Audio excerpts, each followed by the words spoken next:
એક પક્ષી ચાંચ વડે સમુદ્ર ખાલી કરે તો કેટલો ટાઈમ લાગે?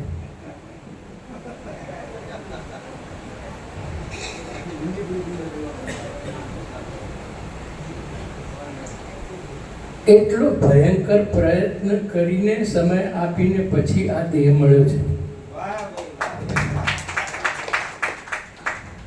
એમને એમ નથી મળ્યો. કલ્પના કરી જુઓ, આ દેહ લેવા માટે કેટલો પ્રયત્ન કર્યો છે. એનું મૂલ્ય મળ્યું, જાણ્યું.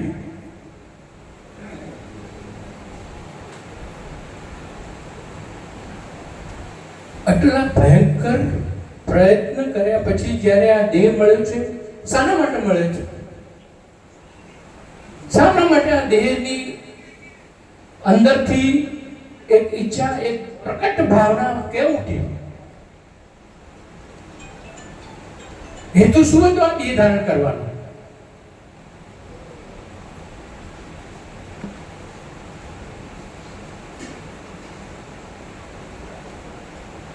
મહત્વ શું છે?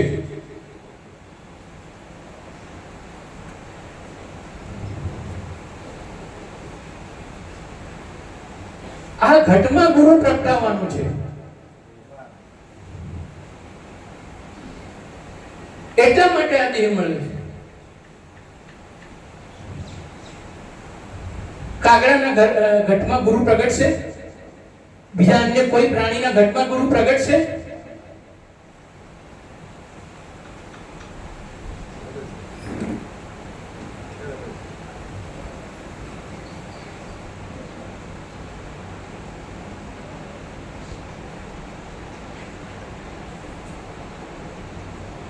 ગુરુને ઘટમાં પ્રગટાવે ને એ ગુરુ પૂર્ણિમા સાચી.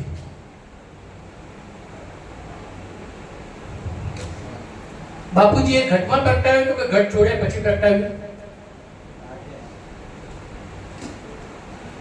કબીર, મીરાબાઈ, નરસિંહ મહેતા બધા જેટલા છે બીજા બધા ઘટમાં પ્રગટાવ્યું કે ઘટ છોડ્યા પછી પ્રગટાવ્યું? અને આપણે હજી રાહ જોઈએ છીએ.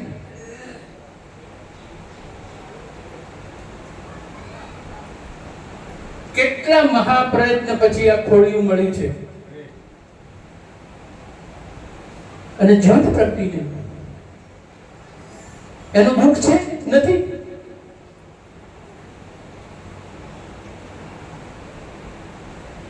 કેમ નથી દુઃખ એનું?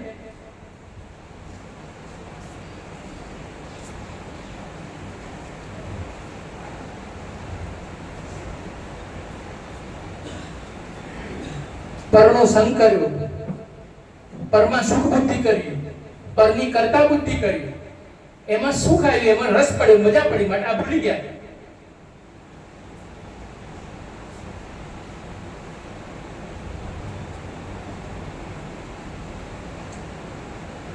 બોધ લીધા પછી બાપુજી પ્રગટ્યા આપણામાં. આપણે મારું તપાસવાનું, તમારે એમને કીધું અનુભવ કરો. આપણે બધાએ અનુભવ કર્યો ને? કરીએ છીએ કે નથી કરતા? પ્રગટ્યું કે નથી પ્રગટ્યું? તો ખામી ક્યાં રહી ગઈ?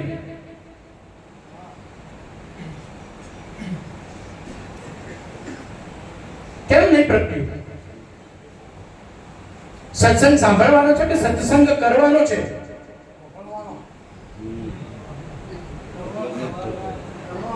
આપણને સાંભળવામાં રસ છે, ડોકું હલાવવામાં રસ છે, અંદરનો અનુભવ કરવામાં રસ જ નથી, કારણ કે એમાં તો મરવું પડે છે.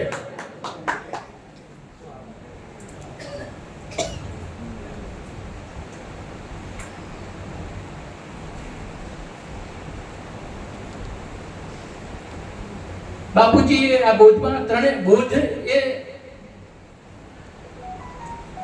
અંદરની યાત્રા છે કે બાહ્ય યાત્રા છે? ભીતરની યાત્રા છે કે બહારની યાત્રા છે? બોધમાં ભીતરની યાત્રા કરાય કે બહારની યાત્રા કરાય? તો બોધ લીધા પછી ભીતરની યાત્રા કરી ખરા?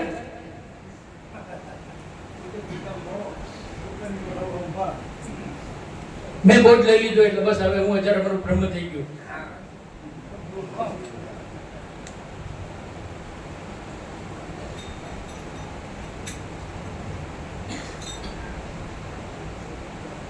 બાપુજી એ 3 ભૂમિકાઓમાંથી છોડાયા. પરનો સંગ છોડાયો, પરમાં સુખ બુદ્ધિ છોડાયું અને કર્તા બુદ્ધિ છોડાયું. બધી રીતે તમને શુદ્ધ કરીને ચોથા પદે લાવીને મૂક્યા. અને 5મું પદ એટલે શુદ્ધ બુદ્ધ ચૈતન્ય ઘર. તો ચોથા પદ ઉપર ઉભા રહીને આ ચોથું પદ છે. આ બાજુ પરનો વિસ્તાર છે અને આ બાજુ તમારા સ્વનો વિસ્તાર છે. કઈ બાજુ દ્રષ્ટિ કરજો, ઉપયોગ કઈ બાજુ લઈ જવો છે? તમે ચોથા પદ ઉપર ઉભા છો. તમારો ઉપયોગ તમારે હવે ક્યાં લઈ જવાનું છે? આપણે આપણો ઉપયોગ ક્યાં લઈ જવાનું છે? આ બાજુ સ્વ છે, આ બાજુ પર છે. બોજ લીધા પછી આપણો ઉપયોગ ક્યાં ક્યાં ગયો છે? ક્યાં ગયો છે ઉપયોગ આપણો?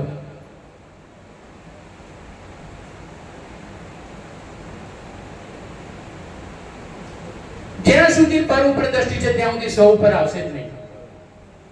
અને સ્વ ઉપર જ્યારે ચોથાઈ ભૂમિકા ઉપર મૂકી બધું છોડી દીધું પછી કેવા રહ્યા તમે? કેવા છો? શુદ્ધ બુદ્ધ ચૈતન્ય ઘન સ્વયં જ્યોતિ શુભધામ. સુખનો પિંડ, આનંદનો ભક્તો એ આનંદનો અનુભવ, એ સુખ અવ્યય બાદ સુખ મળ્યું, અનુભવ્યું.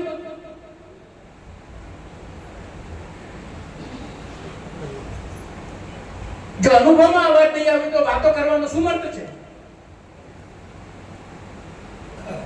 ગુરુ મહારાજની કૃપાથી એટલે મારા ઘરે ગાડી આવી, બંગલો આવ્યો, પૂછડું આવ્યું, દીકરો આવ્યો, એ કૃપા છે?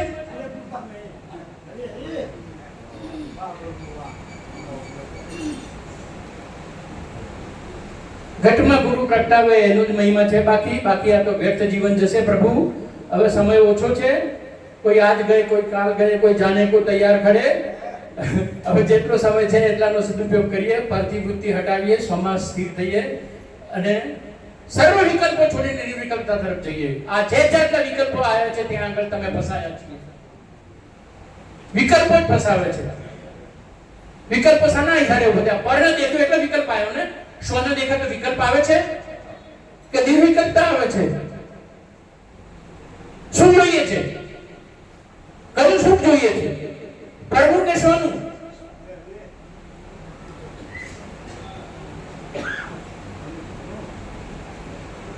તો કેમ હજી પણ અંધારું છે? સમજણ નથી પડતી. કોઈ દિવસ અંધારું દીવાનું ઓલવી શકે? અંધારું દીવાનો ઓલવી શકે? તો આપણા જીવનમાં તો ઉલટું થાય છે. અંધારું જીવ તો ઓલવી કાય.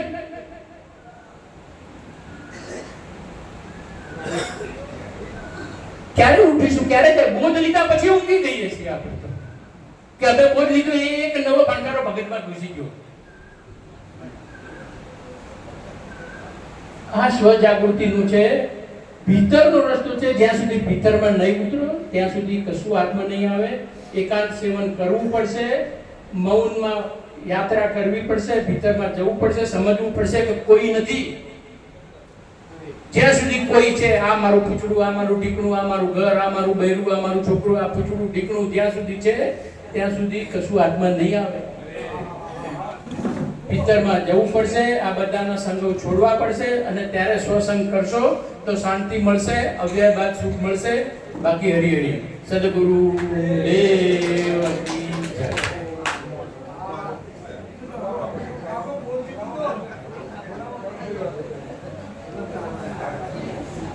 થોડામાં ઘણું બધું કીધું, હવે વધારે શું કહેવાનું?